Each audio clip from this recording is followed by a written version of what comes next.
ओम श्री गणेशाय नमः। आप सभी का दिन शुभ और मंगलमय हो। आज आप सुनेंगे पौष मास महात्म्य का 16वां अध्याय। त्रेता युग था। मिथिला देश की गंडकी नामक नगरी में चक्रपाणि नामक एक धर्मात्मा राजा राज्य करता था। उसकी पत्नी अत्यंत सुंदरी और पतिव्रता थी। राज्य में आय के स्रोतों की कोई कमी नहीं थी। इसी कारण राजा तो सुखी थे ही, प्रजा भी सभी प्रकार से निर्भय और निरोगी रहती थी। सदा अपने राजा की जय जयकार करती रहती। परंतु राजा की अधिक आयु होने पर भी उसकी कोई संतान नहीं थी। उन्होंने अनेकों यज्ञ, दान, व्रत अनुष्ठान आदि किए, किंतु सभी निष्फल रहे। अंत में राजा ने वन में जाकर तपस्या करने का विचार किया, किंतु एक समस्या सामने थी कि अब राज्य को किसके भरोसे छोड़ा जाए। बहुत विचार करने पर भी इसका कुछ समाधान दिखाई नहीं दिया। इसी अवसर पर वहां महर्षि शौनक जी का आगमन हुआ। राजा ने उनका बड़ा आदर सत्कार किया और ऋषि के प्रसन्न होने पर उन्होंने अपनी व्यथा उन्हें सुनाई। फिर राज्य छोड़कर वन में जाने का विचार बताया। महर्षि ने राजा की बात पर कुछ देर तक गंभीरता से विचार किया और फिर बोले, राजन, तुम्हें वन में जाने की कोई आवश्यकता ही नहीं है। तुम्हें तो पुत्र की प्राप्ति यहीं पर हो जाएगी। महर्षि की बात सुनकर राजा को बहुत प्रसन्नता हुई। राजा ने पूछा, पुत्र होगा तो कब?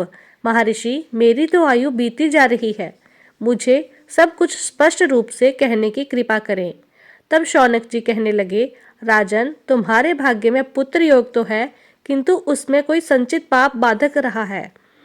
उस बाधा का निवारण करने के लिए तुम भगवान भास्कर को प्रसन्न करना होगा। इसके बाद महर्षि ने राजा को सूर्योपासना का विधान बतलाया और बोले कि इसे अत्यंत श्रद्धा भक्ति सहित करने से सूर्य भगवान की कृपा अवश्य ही प्राप्त होगी। फिर पुत्र प्राप्ति के मार्ग में कोई बाधा भी नहीं आएगी। यह व्रत अनुष्ठान 1 मास तक करना होगा। नित्य प्रति किसी दैवज्ञ ब्राह्मण को एक दुधारू गाय दी जाए और 1 लाख ब्राह्मणों को भोजन कराया जाए। अनुष्ठान पूर्ण होने पर सूर्यदेव की पत्नी सहित 1 लाख नमस्कार करना भी आवश्यक है। मुनि चले गए। राजा ने अपनी पत्नी सहित सूर्य भगवान की उपासना आरंभ कर दी। अभी अनुष्ठान संपन्न नहीं हो पाया था कि एक दिन रानी ने स्वप्न में सूर्यदेव को अपने पति रूप में देखा और ब्रह्मचार्य खंडित कर बैठी। प्रातःकाल उसने अपने स्वप्न की बात राजा को सुनाई।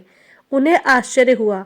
बोले, कोई बात नहीं, मन में किसी प्रकार का विकार आने से ऐसा होना संभव होगा, किंतु मेरे मन में ऐसा कोई विकार नहीं आया है, इसलिए अनुष्ठान की सफलता निश्चित है। सुनकर रानी तो चुप हो गई, किंतु उसे लगा कि वह गर्भवती हो गई है।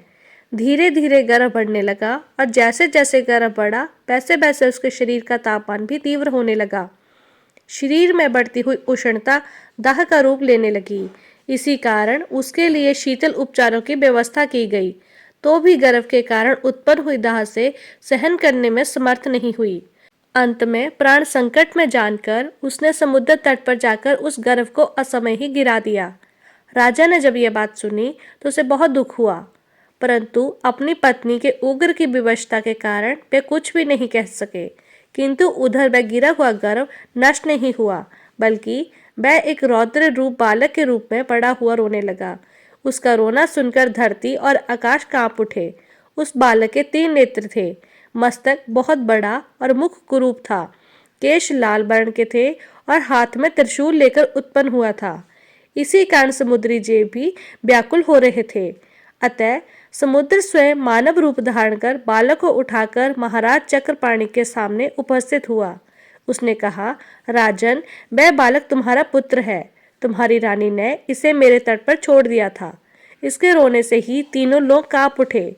देखिए, बालक कितना तेजस्वी है, जिसकी ओर देखना भी दुष्कर है। इसे संभालिए। बालक को प्राप्त करके राजा बड़ा प्रसन्न हुआ। रानी ने भी बड़े प्रसन्न मन से उसे गोद में लेकर स्तनपान कराया। उसके नाम सिंधु, उग्रक्षण और विप्रसाधन रखे गए। वह शीघ्रता से बढ़ने लगा। उग्रक्षण स्वभाव का क्रूर, अहंकारी और अत्यंत बलवान था। बचपन से ही वह मनुष्य तो क्या, हाथियों से टक्कर लेने वाला हो गया। उसने छोटी सी आयु में ही न जाने कितने हाथी आदि मुक्के के प्रहार से ही धराशायी कर दिए, न जाने कितने वृक्ष गिरा दिए। उसके प्रबल पराक्रम को देखकर माता को बड़ा हर्ष होता था। शीघ्र ही किशोरावस्था को प्राप्त उग्रक्षण ने अपने माता पिता से एक दिन कहा कि मैं त्रिलोकी का अधिकारी करने के उद्देश्य से वन में रहकर तपस्या करना चाहता हूँ, इसलिए मुझे ऐसा करने की आज्ञा दीजिए। माता पिता ने प्रसन्नतापूर्वक आज्ञा दे दी। अब उसने घोर वन में जाकर तपस्या करनी प्रारंभ कर दी। एक सरोवर के तट पर वह तपस्या में भूखा प्यासा रहकर लीन रहने लगा। उसने सूर्यदेव की उपासना करते हुए 2000 वर्ष बिता दिए। क्षुधा, पिपासा, धूप, वर्षा आदि सहते हुए वह सूखकर कांटा हो गया। एक दिन भगवान भास्कर प्रसन्न हुए। उन्होंने प्रकट होकर अभीष्ट वर मांगने को आदेश दिया। तब उसने उनके चरणों में अपना मस्तक रखकर निवेदन किया कि प्रभु, मैं सभी देवता, मनुष्य आदि को जीतकर तीनों लोकों पर अपना अधिकार स्थापित कर लूं और मेरी कभी मृत्यु न हो, ऐसा आशीर्वाद मुझे दीजिए। सूर्यदेव बोले, ऐसा ही होगा। यह अमृत पात्र ग्रहण करो और इसे कंठ में लगाए रहना। इसके रहते हुए देवता, मनुष्य, नाग, पशु आदि कोई भी जीव जंतु तुम्हें दिन रात, सुबह शाम कभी भी नहीं मार सकेगा।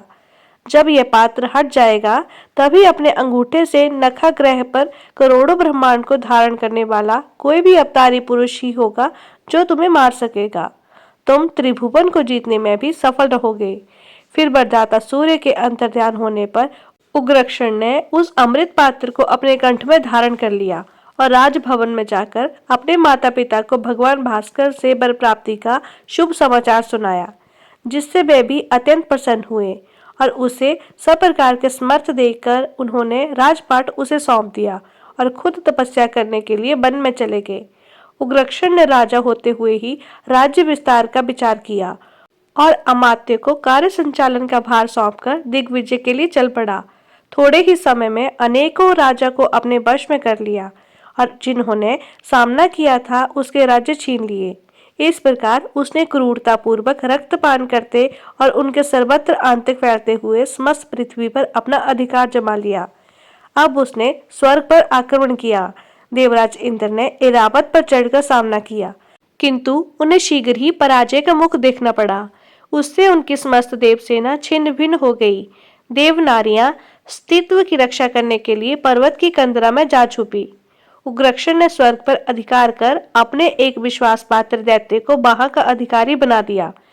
हारकर भागते हुए इंद्र भगवान नारायण के पास बैकुंठ में जाकर पुकारने लगे। भगवान ने उन्हें आश्वासन दिया और गरुड़ पर विराजमान होकर स्वर्ग की ओर चल दिए। उग्रक्षण ने देखा तो युद्ध के लिए तत्पर हो गया। भगवान ने चक्र चलाया तो उसने मुक्के के प्रहार से उस चक्र को दूर फेंक दिया। उन्होंने गदा से प्रहार किया तो असुर ने उसे चूर चूर कर दिया। भगवान बड़े चकित हुए। फिर वह समझ गए कि यह बर के कारण ही प्रबल हो रहा है। इसलिए उन्होंने नीति से कार्य लेते हुए कहा, हे असुरराज, मैं तुम्हारे पराक्रम को देखकर अत्यंत प्रसन्न हूँ, इसलिए मुझसे कोई अभीष्ट वर मांग लो। तब वह बोला, हे देवादिदेव, अगर आप प्रसन्न हैं तो कृपा करके मेरे गंडकी नगर में सदैव निवास करें। बस इतना सा ही मुझे वर चाहिए। श्री हरि ने स्वीकार कर लिया। अब उसने बैकुंठ की व्यवस्था करने के लिए भी एक विश्वासी असुर की नियुक्ति की और भगवान को साथ लेकर अपने राजधानी में आया। वहां एक सर्वोत्तम भवन में भगवान को ले जाकर कहा कि आप चाहे जिन देव के साथ सुख पूर्वक रह सकते हैं, भगवान वहीं रहने लगे। तब इंद्र आदि देवताओं ने उनसे कहा, प्रभु, आप तो इस मृत धाम में कारवास कर रहे हैं, अब हमारा क्या होगा। जगदीश्वर श्री विष्णु हंसने लगे और कहा, काल का उल्लंघन कोई नहीं कर सकता। उसी के प्रभाव से सब देह उत्पन्न होते वृद्धि को प्राप्त होते हैं और मरते हैं। वही काल इस दैत्य का भी भक्षण कर लेगा, किंतु धैर्य पूर्वक उस काल की प्रतीक्षा करनी होगी। कभी कभी अपने माता पिता के पास जाकर मैं अपनी विजय गाथा सुनाता, जिससे उन्हें बड़ी प्रसन्नता होती और वैसे आशीर्वाद दिया करते, परंतु वे कभी यह नहीं पूछते कि तू शासन कैसे चलाता है, कहीं कोई अधर्म कार्य तो नहीं करता, प्रजाजनों को सुखी तो रखता है या नहीं। अब उसने एक चरण और आगे बढ़ाया और घोषणा कर दी गई कि कोई भी व्यक्ति यज्ञ, दान, उपासना आदि ना करे। मंदिर में स्थापित प्रतिमाएं हटाकर जल में डुबा दी जाएं और धरती में गहरी गाड़ दी जाएं। उन प्रतिमाओं के स्थान पर उग्रक्षण की मूर्ति स्थापित कर उनका नित्य पूजन किया जाए। राजा के भय से सबको वही करना पड़ा। जो विद्वान और धर्मगुरु, योगी, तपस्वी आदि उस प्रकार के अत्याचार को नहीं सहते थे, वे नगर छोड़कर जंगल में चले गए। चारों ओर असुर का जोर बढ़ गया। मांस मदिरा सेवन, अस्तित्व नाश, चोरी, झूठ, छल कपट आदि की घटना चारों ओर होने लगी। इस प्रकार जहां देखो वहीं असुर कर्म की दिखाई देते।